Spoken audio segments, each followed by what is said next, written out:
नमस्कारः। ई-संस्कृतकुटुम्बे भवतां स्वागतं व्याहरामि। अहमस्मि डॉक्टर विनोद कुमार शर्मा। साथियों, आज की कक्षा में हम चर्चा करेंगे वैदिक साहित्य के विशिष्ट अध्ययन के क्रम में। साथियों, इससे पूर्व की कक्षा में हमने चर्चा की थी ऋग्वेद के क्रम विभाजन पर। आज हम चर्चा करेंगे यजुर्वेदस्य क्रमः। यजुर्वेद का क्या क्रम रहता है, यजुर्वेद की कौन कौन सी शाखाएं हैं, यजुर्वेद के संप्रदाय कौन कौन से हैं, यजुर्वेद की शाखाओं के मत मतांतर क्या है। इस प्रकार के प्रश्नों से संबंधित प्रश्न परीक्षाओं में पूछे जाते हैं, इसलिए आज हम इसी विषय पर चर्चा करेंगे।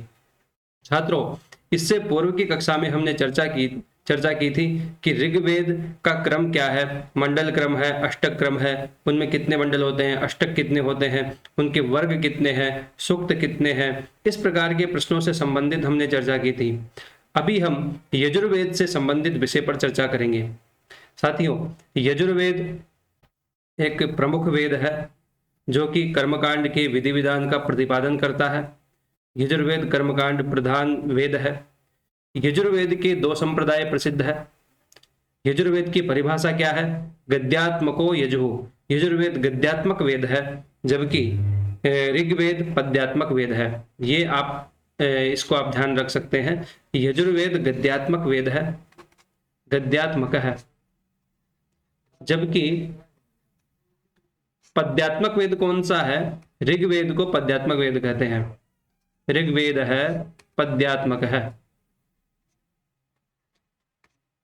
नेट परीक्षा में इससे संबंधित प्रश्न पूछे गए हैं कि गद्यात्मक है कह, गद्यात्मको यजुः, ऋग्वेद पद्यात्मक है। सामवेद किस प्रकार का वेद है? सामवेद है गेयात्मक है, इसे गाया जाता है, इसलिए सामवेद है गेयात्मक है। अथर्ववेद किस प्रकार का वेद है? तो अथर्ववेद है गद्य पद्य मिश्रित वेद है, इसलिए गद्य पद्यात्मको अथर्ववेद है।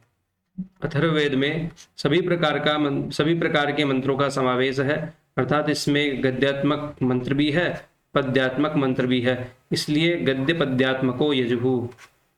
पद्यात्मको गद्य पद्यात्मको अथर्ववेद है।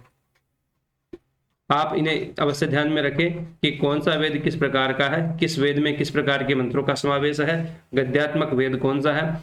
अधिकतर यही प्रश्न ज्यादा पूछा जाता है कि गद्यात्मको कह है, क्योंकि यह पंक्ति बड़ी प्रसिद्ध है, गद्यात्मको यजुः। यजुर्वेद की परिभाषा का अग्रिम क्रम है अनियताक्षरावसानो यजुः। अर्थात यजुर्वेद किसे कहते हैं? जिसके अक्षरों का अवसान अनियत हो, अर्थात कौन से वर्ण, कौन से अक्षर, उनका अवसान, उनका समापन यह निश्चित नहीं हो। जिस वेद में वर्णों का समापन तय नहीं हो, वह वेद यजुर्वेद कहलाता है। अनियत अक्षरावसानो यजुः, जिसमें अक्षरों का अवसान अनियत हो। अनियत अर्थात अनिश्चित, जिस वेद में अक्षरों का अवसान अनिश्चित हो, तय नहीं हो, उसे यजुर्वेद कहते हैं। साथियों, यजुर्वेद की ये दो परिभाषाएं बड़ी प्रसिद्ध है कि गद्यात्मको यजुः, अनियताक्षरावसानो यजुः। अनियतम नाम अनिश्चितम, जिसमें तय नहीं है, निश्चित नहीं है। क्या निश्चित नहीं है? तो अक्षरावसानो, अक्षरों का अवसान। अवसान शब्द से अर्थ है विरामो अवसानम, अर्थात विराम समापन अवसान कहलाता है, इसलिए इस यजुर्वेद को अनियताक्षरावसानो यजु कहा गया है। अनियत शब्द का अर्थ है अनिश्चित, जिसमें अक्षरों का अवसान तय नहीं हो, जिसमें अक्षरों का अवसान समापन अनिश्चित हो, उसे यजुर्वेद कहते हैं। ये परिभाषा आपको याद रखनी है, परीक्षा में पूछी जाती है। अनियताक्षरावसानो कह वेद है, अनियताक्षरावसानो यजुर्वेद है। इसके बाद में यजुर्वेद की ये परिभाषाएं हैं। यजुर्वेद के विषय में, उसकी शाखा प्रमाण के विषय में पतंजलि महाभाष्य में कहते हैं एक शतम अध्वर्युः। अध्वर्यु एक शतम, अध्वर्यु किसे कहते हैं? अध्वर्यु यजुर्वेद को कहते हैं। अध्वर्यु यजुर्वेद का ऋत्विग है, इसलिए यजुर्वेद की जो शाखाएं हैं पतंजलि के मत में, महाभाष्य में पतंजलि कहते हैं एक शतम अध्वर्युः, 100 100 शाखाएं हैं यजुर्वेद की। इन शाखाओं के बाद में समुपलब्ध शाखा कौन सी है? यजुर्वेद की वर्तमान में कितनी शाखाएं मिलती है? तो इसके सर्वप्रथम देखिए आप, दो संप्रदाय प्रसिद्ध है, आदित्य संप्रदाय, ब्रह्म संप्रदाय है। आदित्य संप्रदाय का ही की शाखा है या उसका अन्य नाम है शुक्ल यजुर्वेद है, और ब्रह्म संप्रदाय की जो शाखा है उसका नाम है कृष्ण यजुर्वेद है। शुक्ल यजुर्वेद की भी दो शाखाएं बड़ी प्रसिद्ध है, माध्यन्दिन शाखा और वाजसनेयी शाखा। ये जो माध्यन्दिन शाखा है और ये वाजसनेयी शाखा का ही अन्य नाम है, और द्वितीय शाखा है काणव शाखा। अर्थात यजुर्वेद की दो भाग है, शुक्ल यजुर्वेद, कृष्ण यजुर्वेद। शुक्ल यजुर्वेद की दो शाखाएं हैं, माध्यन्दिन शाखा, वाजसनेयी शाखा, काणव शाखा। माध्यन्दिन का ही अन्य नाम वाजसनेयी है। ब्रह्म संप्रदाय को कृष्ण यजुर्वेद कहते हैं। कृष्ण यजुर्वेद की 4 शाखाएं हैं, तैत्तिरीय शाखा, मैत्रायणी शाखा, कठ शाखा, कपिष्ठल शाखा। परीक्षा में बहुत बार ये प्रश्न पूछा जाता है कि मैत्रायणी शाखायाः संबंधः केन वेदेन, अथवा मैत्रायणी शाखा कस्मात् वेदात्, कठ शाखायाः संबंधः केन वेदेन, कपिष्ठल शाखा कस्य वेदस्य, अथवा इस प्रकार के प्रश्न होते हैं। 3-4 ऑप्शन दिए होते हैं कि कृष्ण यजुर्वेदस्य संबंधः कया शाखया सह नास्ति। तो ये चारों शाखाओं के नाम आपको याद रखना अति अनिवार्य है, तैत्तिरीय, मैत्रायणी, कठ और कपिष्ठल। इन शाखाओं में कई प्रकार के अनुवाक होते हैं, मंत्र होते हैं, कांड इनमें होते हैं, उनकी चर्चा हम करेंगे। देखिए आदित्य संप्रदाय जो है इसका नाम शुक्ल यजुर्वेद है, और इसकी जो शाखाएं हैं माध्यन्दिन शाखा और वाजसनेयी शाखा। इन माध्यन्दिन शाखा में 40 अध्याय होते हैं, 40 अध्याय, और अनुवाक होते हैं। अध्यायों में भी अध्याय भी अनुवाकों में बटे होते हैं। तो इसमें 40 तो अध्याय है। अनुवाक कितने हैं? तो अनुवाक है 303 अनुवाक है, 303 अनुवाकाः। अनुवाक भी मंत्रों में बटे हुए होते हैं। तो मंत्र इसमें कितने हैं? तो 1975 इसमें मंत्र है, 1975 मंत्राः।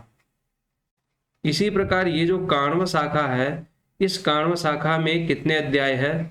इस काण्व शाखा में भी 40 अध्याय है, 44 अध्यायाः। काण्व शाखा के अनुवाक कितने हैं? तो काण्व शाखा के जो अनुवाक है वो 308 अनुवाक है, 308 अनुवाकाः। 308 अनुवाक के बाद में इनमें मंत्र कितने हैं? तो 2086 इसमें मंत्र है, मंत्राः। कुल मंत्रों की यदि हम बात करें तो यजुर्वेद में, शुक्ल यजुर्वेद में कितने मंत्र कुल हो रहे हैं? तो 1975 प्लस 2086, इनको जब हम जोड़ेंगे बराबर 4061 मंत्र। ये 4061 मंत्र है शुक्ल यजुर्वेद में। मंत्रों की संख्या भी बहुत बार पूछी जाती है। इसी प्रकार कृष्ण यजुर्वेद की शाखाओं में कितने कितने अनुवाक है, कितने वेद है, कांड है, ये हम देखते हैं। कृष्ण यजुर्वेद ब्रह्म संप्रदाय का ही अन्य नाम है। कृष्ण यजुर्वेद में तैत्तिरीय, मैत्रायणी, कठ और कपिष्ठल शाखा है। इसमें जो तैत्तिरीय शाखा है, उस तैत्तिरीय शाखा में 7 कांड होते हैं। तैत्तिरीय शाखा का जो विभाजन है वो कांडात्मक है, इसमें 7 कांड है। मैत्रायणी शाखा में जो है इसमें 4 कांड है, मैत्रायणी शाखा में 4 कांड है। इसके अलावा ये जो कठ शाखा है, कठ शाखा में 40 स्थानक है। इन 40 स्थानकों के अलावा जो कपिष्ठल शाखा है उसका विभाजन अष्टकों में है। उसमें 6 प्रकार के अष्टक प्राप्त होते हैं। कपिष्ठल शाखा का संबंध अष्टक से है, 6 अष्टक अथवा अध्याय भी इस कपिष्ठल शाखा में मिलते हैं। तो विकल्प में हम कर सकते हैं कि इसमें 6 अष्टक अथवा 8 अध्याय है। यद्यपि परीक्षाओं में इतने गूढ़ या गंभीर प्रश्नों को पूछे जाने का चांस कम है, लेकिन नेट से संबंधित परीक्षाओं में ऐसे प्रश्न पूछे जा सकते हैं। इसलिए आपको ये ध्यान रखना है, तैत्तिरीय शाखा का कांडात्मक विभाजन है, मैत्रायणी का भी कांडात्मक विभाजन है, कठ शाखा को स्थानकों में बांटा गया है, जिसमें 40 स्थानक है, और जो कपिष्टल शाखा है उसे 6 अध्यायों में, 8 अध्यायों में अथवा 6 अष्टकों में बांटा गया है। ये जो है इसको अष्टक भी कहते हैं, 6 अष्टक और 8 अध्याय, षडष्टक इसमें है और 8 अध्याय है। इसको हम काट देते हैं, 8 अध्याय है। इस प्रकार ये कृष्ण यजुर्वेद की 4 शाखाएं हुई, तैत्तिरीय, मैत्रायणी, कटः, कपिष्टलः, ये 4 शाखाएं हैं। इसके बाद में जो माध्यन्दिन शाखा है उसका 16वां अध्याय, माध्यन्दिन शाखा में कितने अध्याय है? 40, उसका 16वां अध्याय रुद्र सूक्त के नाम से प्रसिद्ध है। माध्यन्दिन शाखा का जो अध्याय है रुद्र सूक्त के नाम से प्रसिद्ध है, और उसका माध्यन्दिन शाखा का 34वां अध्याय यह शिव संकल्प सूक्त के नाम से बहुत प्रसिद्ध है।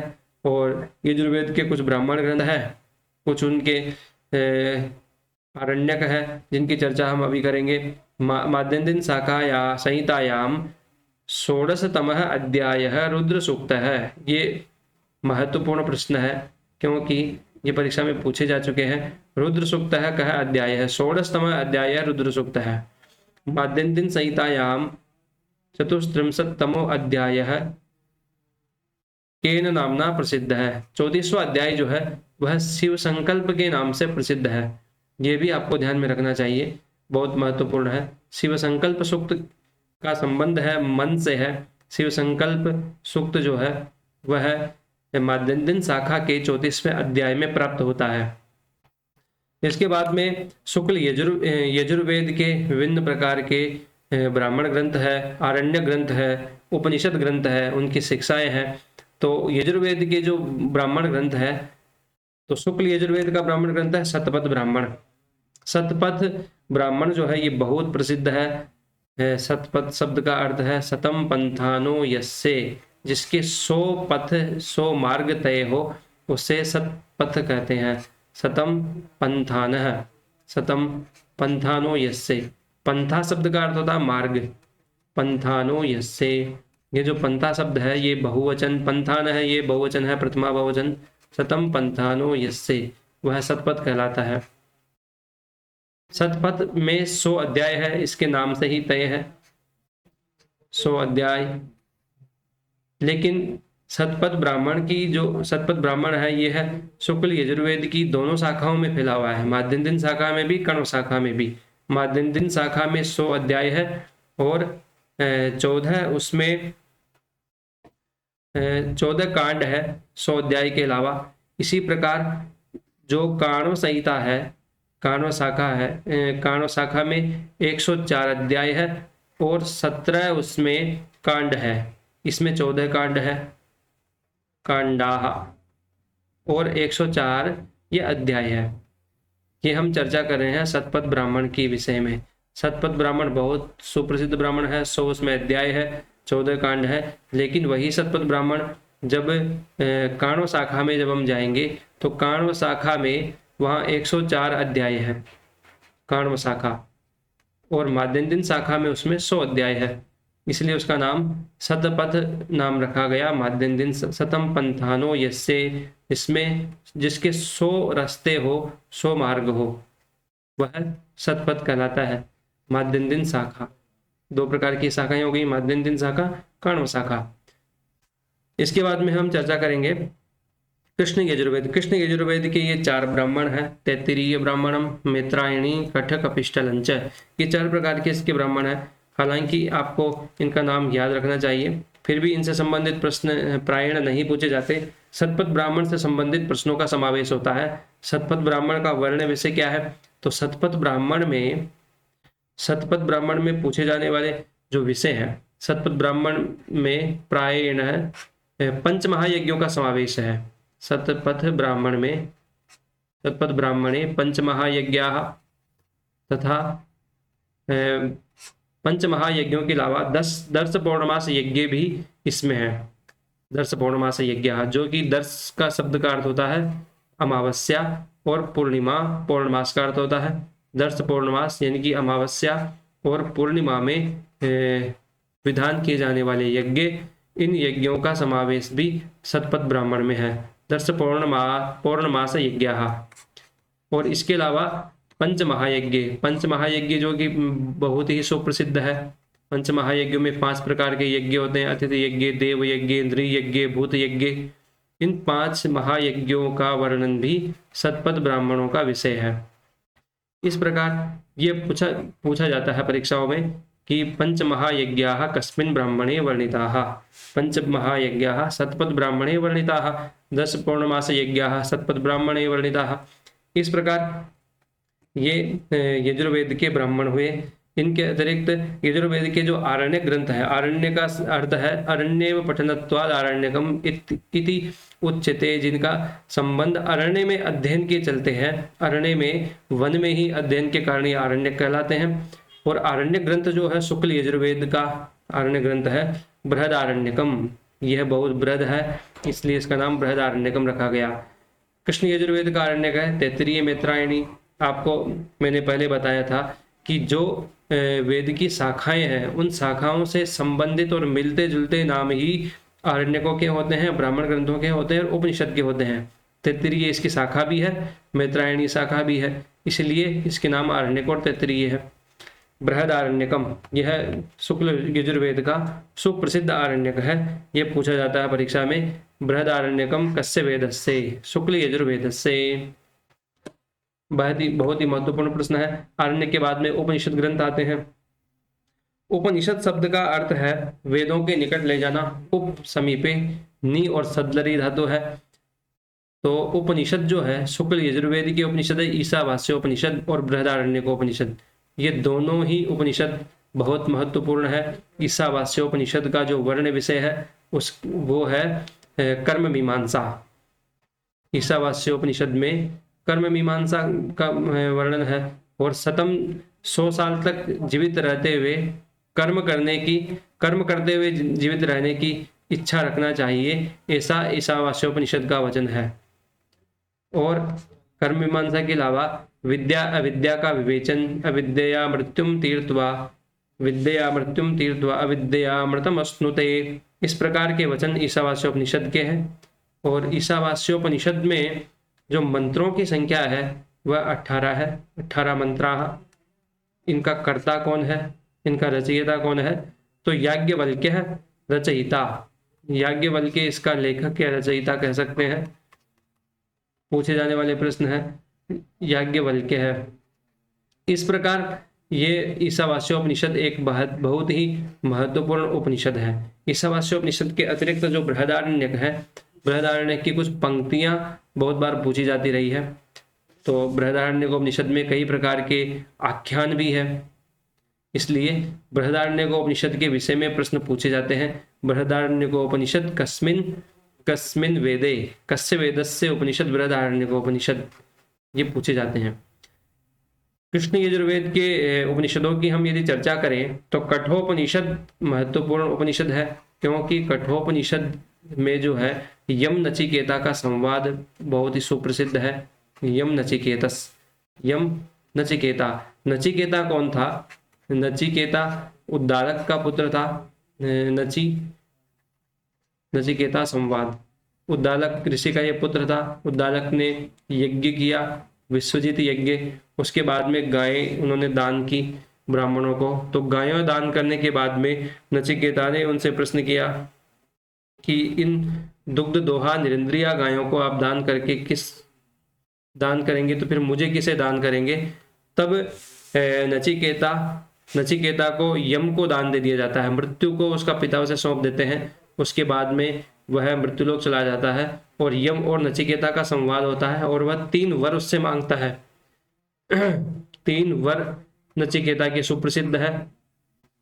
3 वर वह मांगता है, जिसमें यज्ञाग्नि को वह मांगता है। इसके अलावा आत्मा परमात्मा के तत्व का विवेचन वह जानना चाहता है नियम से। इसलिए यह उपनिषद बहुत प्रसिद्ध है। इसमें 3 वल्लियां हैं। इसके बाद में जो कठोपनिषद है, तैत्तिरीय उपनिषद है, यह भी सुप्रसिद्ध है, क्योंकि तैत्तिरीय उपनिषद में 3 वल्लियां हैं। ज्ञानवल्ली, भृगुवल्ली, ज्ञानवल्ली, आनंदवल्ली, भृगुवल्ली। इसलिए इस तीनों वल्लियों में ज्ञान की चर्चा है। शिक्षा के 6 अंगों का वर्णन इस ज्ञान वल्ली में है। शिक्षा के जो भी 6 वर्ण है उनका वर्णन इसमें है। और जो इसके बाद में आनंद वल्ली है, इस आनंद वल्ली में अन्न की मीमांसा है। अन्नम न निंद्यात्, सत्यम ज्ञानम अनंत ब्रह्मा, ये सभी तथ्य इस तैत्तरीय उपनिषद के विषय है। इसके बाद में है भृगुवल्ली। भृगुवल्ली, ये तीनों वल्लियां इस तैत्तरीय आरण्यक में है। इन वल्लियों के वर्ण विषय से आनंद वल्ली है, तो इसमें अन्न का विवेचन भी है। अन्नम न निंद्यात् और अन्नम वै ब्रह्मा, इस प्रकार की विवेचन है। तो ये जो उपनिषद है ये कृष्ण यजुर्वेद के है। परीक्षा में पूछे जाने वाले प्रश्नों की यदि हम चर्चा करें तो सीधे सीधे प्रश्न होते हैं कि तैत्तरीयोपनिषद केन वेदेन संबंधा। तैत्तरीयोपनिषद कृष्ण यजुर्वेदेन संबंधा, ये जो उपनिषद शब्द है ये स्त्रीलिंग शब्द है। इसके बाद में शुक्ल यजुर्वेद की शिक्षाओं की यदि हम चर्चा करें तो शुक्ल यजुर्वेद की शिक्षा, क्योंकि शिक्षाएं तो कृष्ण यजुर्वेद की भी है, लेकिन जो सुप्रसिद्ध शिक्षा है जो शुक्ल यजुर्वेद की है, जिसके बारे में बहुत पूछा जाता है, यह याज्ञवल्क्य शिक्षा है। याज्ञवल्क्य शिक्षा, याज्ञवल्क्य शिक्षा यह शुक्ल यजुर्वेद की शिक्षा है।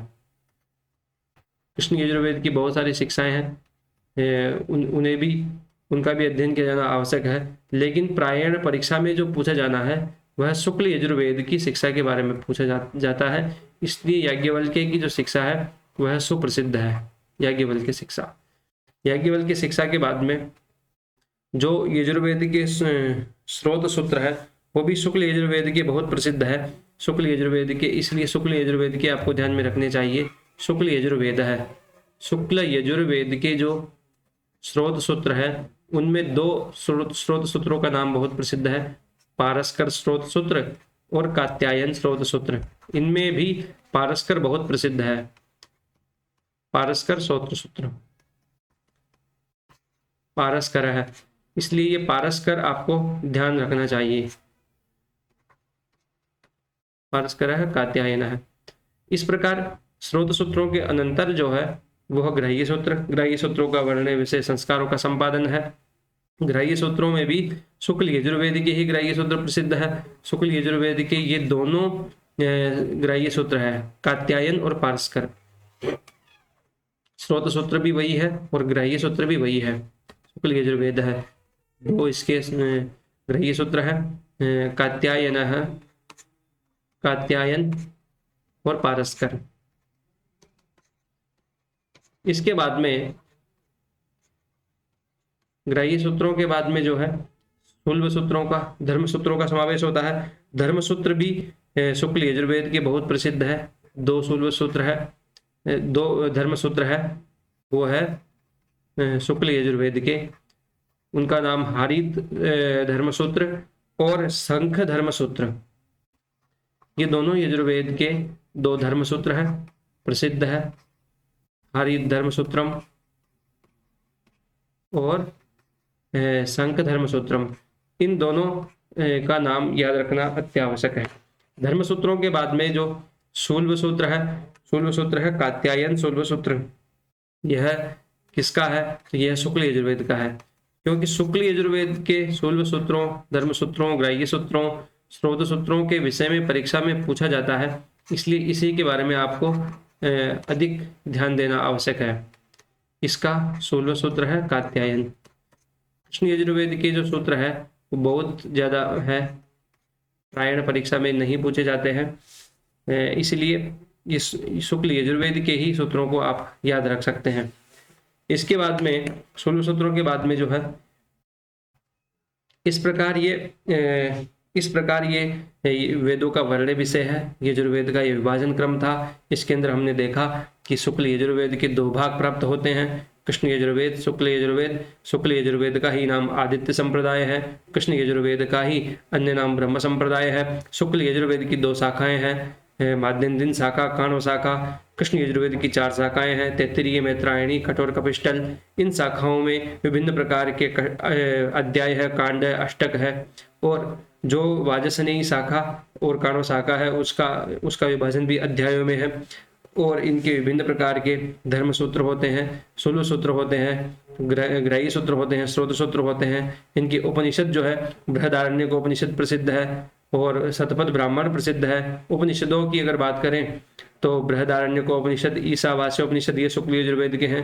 कृष्ण यजुर्वेद के भी उपनिषद प्रसिद्ध है, जिसमें कठोपनिषद सुप्रसिद्ध है, तैत्तरीयोपनिषद अतीव प्रसिद्ध है।